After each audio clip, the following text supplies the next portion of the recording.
Chapter 12. Dancer.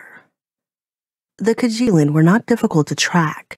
Their path led out of the forest and into the moorlands. Gabriella ran between thickets of heather, keeping as low to the ground as she could, while running to catch up with the riders. Her clothes were soon streaked with red from slipping through the bushes. She was surprised how easily the pigment rubbed off from the leaves. When she crushed one between her fingers, her hand was quickly covered in scarlet sap, as if she had cut herself deeply. From what she knew of the Red Riders, they had no mercy for their captives, and they sought to make examples of those trespassers they captured. Her imagination conjured horrible endings for her friends. She was certain they would execute Omanuju, perhaps feast on Adamantus, and leave the bones of both of them to rot on the seashore as warnings to other landing parties. She was far from the Elan now, and Gabriella wondered if she could even find her way back in the dark. Why was she even following? She wondered. She had no plan, no help, no weapons that could aid her, and yet she knew she could not leave her friends to face their fate alone, even if all she was to do was witness their ends. No, there had to be something she could do. Think, Gabriella. Gabriella was weary and shaking with worry by the time the Kajillian reached the rocky shore of shingle. She crept through the heather, bolder now, with the sound of the breaking waves and gusting wind to cover the noise of her pursuit. The shore of Kajil was similar to Harkness. Gnarled Caledonian trees grew sparsely along the shore of both islands, and the riders made camp under a copse of the trees. When the riders loosened Adamantus's bindings, the elk struck at the nearest man with his antlers, sending the man tumbling. He gashed another man in the face with a hoof. The Kajilians rallied, wrapping his neck and the base of his antlers in thick ropes, then fastening the ends of the trunks to the nearest trees. Adamantus was left standing, but stuck, unable to run or move his massive antlers. This was a spot where the riders had camped and killed before, with the fire ring already built around a large flat stone that Gabriella took to be an altar. The altar was high enough that there were steps that led to its top. It looked out over the breaking waves, its edges lined with skulls and an assortment of bones, its surface cut with deep channels for catching blood. The Kajillian led Omanuju up to the top of the rock and left him there, waiting, lying bound on his side, his face swollen, his gag blood-stained. They built a fire and sharpened their swords on wet stones, while Omanuju watched, his eyes wide and white with fear. There was clearly some ritual associated with the coming execution. The riders erected torches at the four corners of the altar and lit them so that their flames burned against the gloaming sky. After each torch was positioned, the rider at its base would kneel down, press his forehead to the altar, and mumble some type of prayer, the words lost in the sounds of the sea and the blowing night wind. Many of the riders had their masks up as they worked, and Gabriella could see the Kajillian were a swarthy lot with olive skin, very different from the light-skinned people on her island. Gabriella recalled stories of the Kajilin and remembered that they were indeed a people of complex ritual who saw deep meaning in symbols and ceremony. A sailor from her home island had watched a harvest festival in the town through a spyglass from a ship.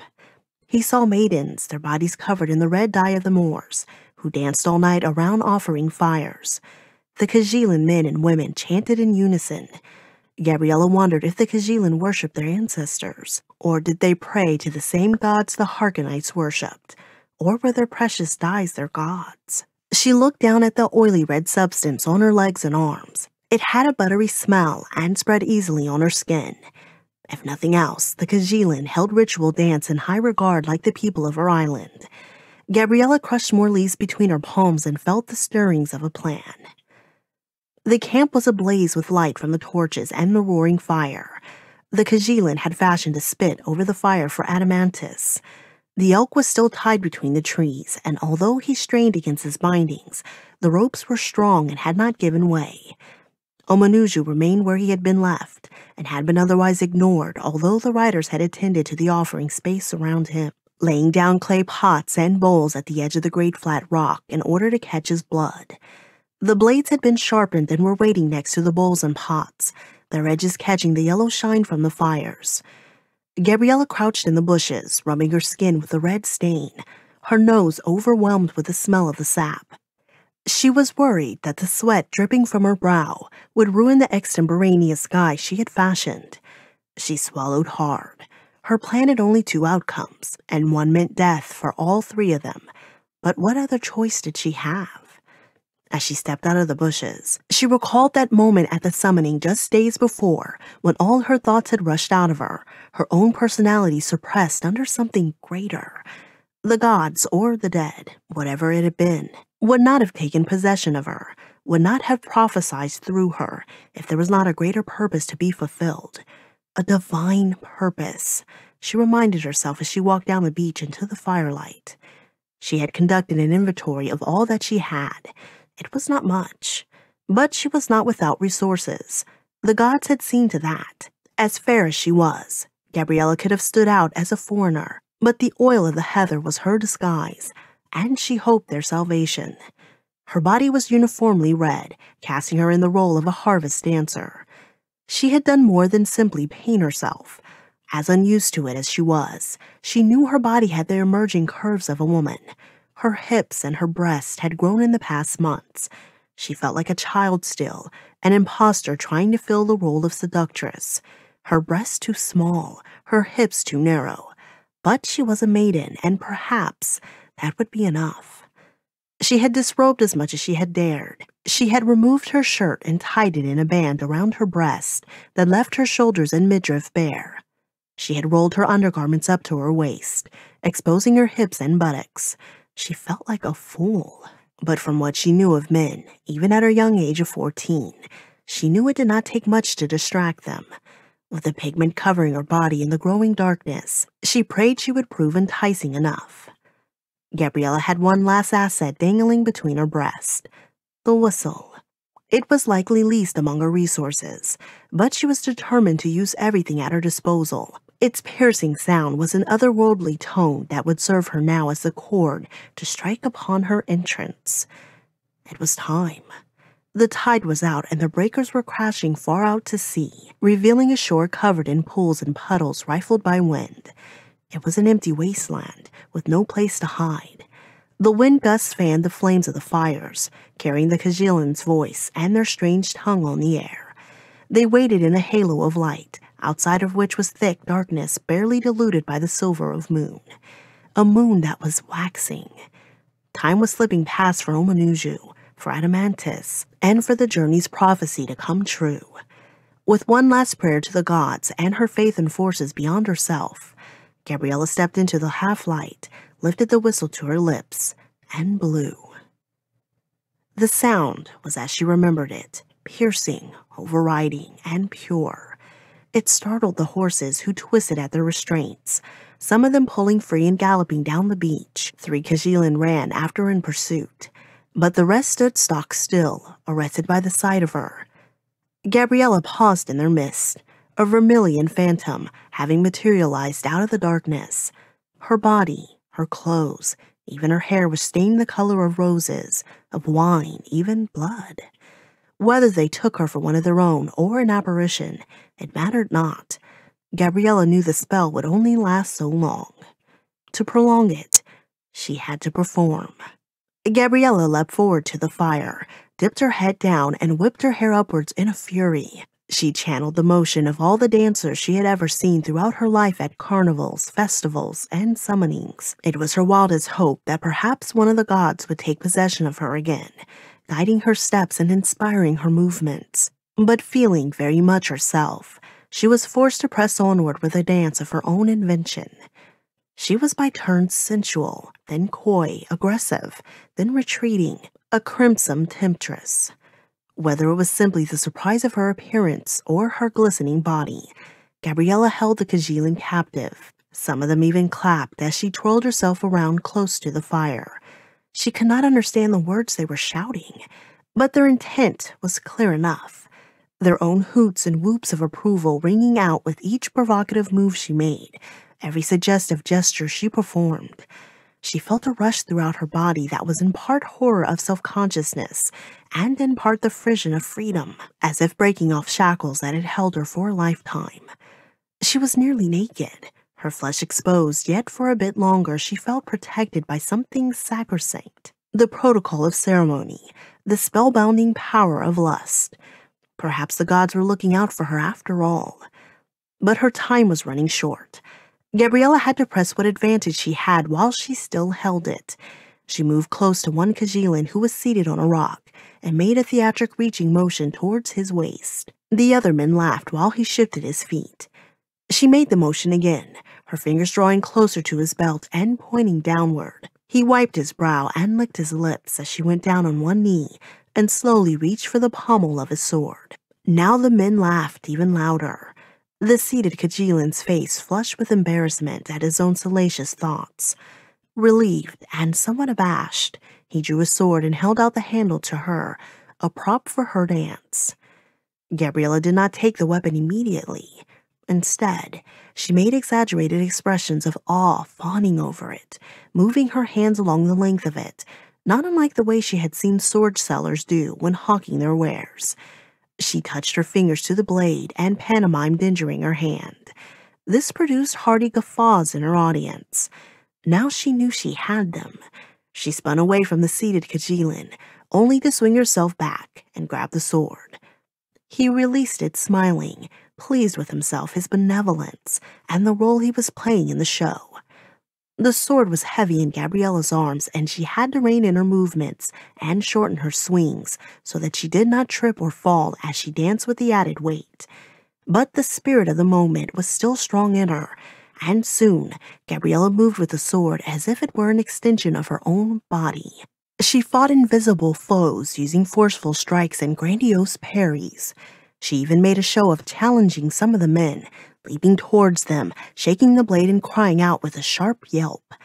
Some of the Kajilin flinched, startled, but the others made a brave display of not moving, even when she came close, hissing and barking like an animal. She was not sure what had taken over her, but she no longer felt like herself. She wondered if this was what it was like to be drunk, to be in the same body, but to feel so free, different, and brave. But time. She was constantly aware of time, even as she beat it out in her measured steps. She knew the third act had come. Gabriella had been phantom, then temptress. Now it was time to be huntress. She turned toward Adamantus, raising her arms in surprise and rocking back on her heels to feign fear. She stalked the elk as a huntress might stalk her prey, holding the sword at the ready, the firelight glinting on the sharpened edge. Even Adamantus was taken with her performance, as he pulled at his bindings and rolled his eyes in fear. The elk fought his restraints, the lines taut and twisting. Gabriella danced closer, wielding the sword, moving about the elk's body, the point hovering over his neck as if she would be the one to sacrifice the beast.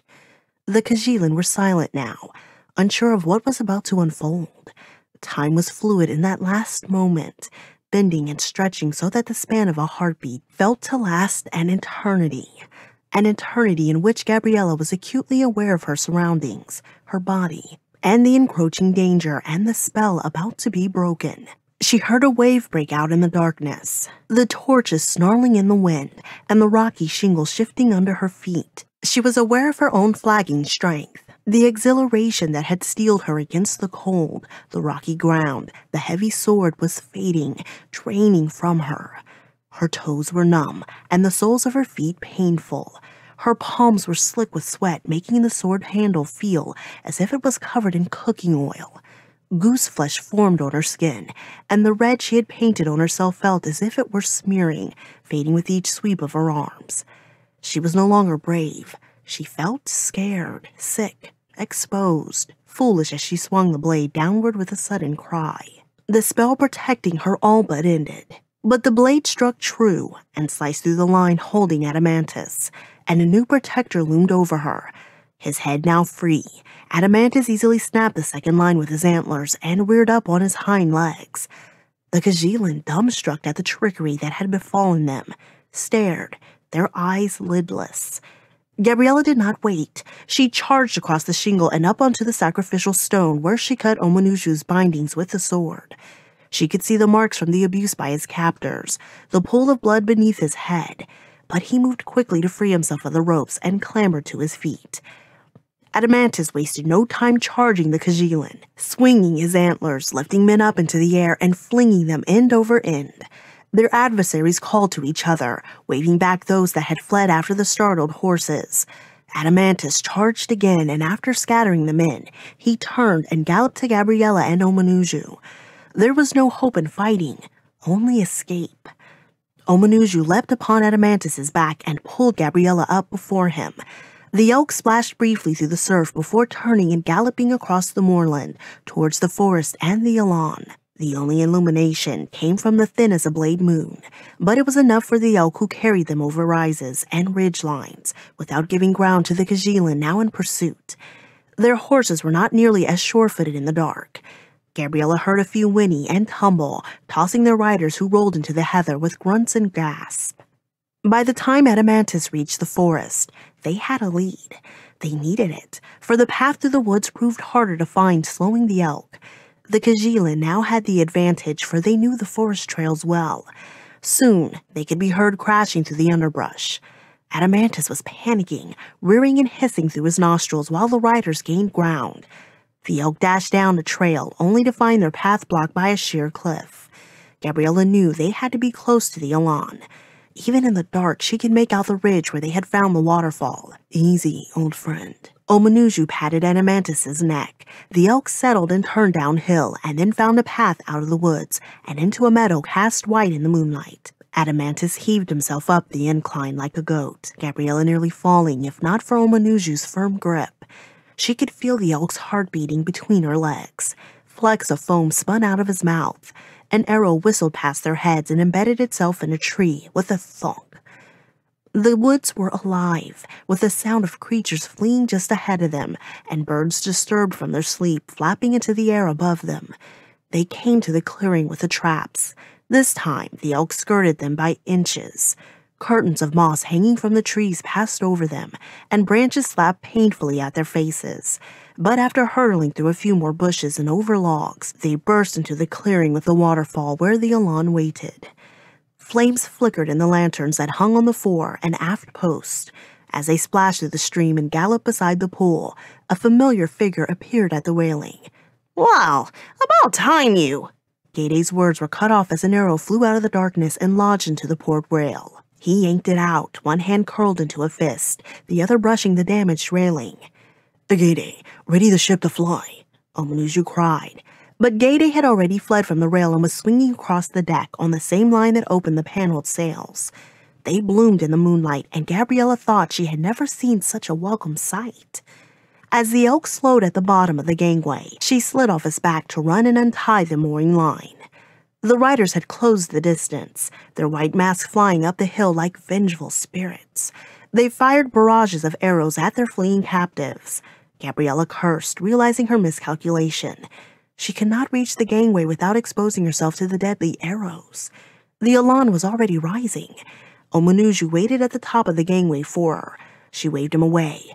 "Pull it up. Climb out of their range." She ran back along the length of the ship, towards the bow, away from the arrows, and clutched the line she had just loosened. With hands and feet she held on as the Elan caught the wind and climbed. The ground swept out from under her, and she crushed through the branches of the nearest trees. If she had thought the ride through the forest had been punishing, this was far worse. More than once she lost her grip and slid down the line, her palms burning and her legs twisting around the rope to catch herself. Then she was clear of the canopy. Arrows flew past, and she was left to count on luck to keep her unscathed. It held. The Elan moved out of the bow shot, and the ridge dropped away beneath Gabriella. She dared not look down as she swung over a ravine where the rushing river below was but a thread in the moonlight. The exertion from her pursuit of the Kajilin, dancing with a heavy sword, holding on to Adamantus as he fled, all caught up with her now. Her arms shook with fatigue and her legs felt like jelly. She slid downward, watching the Elan recede, knowing the end of the rope was not far. "Gade!" she cried. Like the miracle she needed, the sailor came swooping down from the darkness, riding a rope as if it were a finger of the gods. They collided in midair, and Gabriella felt herself wrenched away from the mooring line. They floated skywards on the upswing, the line wrapping about the Elan's hull and pulling them closer, up and over the port rail. They landed on the deck, Katie's feet planted firmly on the boards. He held Gabriella securely in his arms and took a few steps forward to slow his own momentum. In the lantern light, he looked her up and down, noting her streaked crimson skin and hair, the welts from the tree branches, her blistered palms, her altered clothes. "Demon's feet," he said, shaking his head. "She'll look better in blue."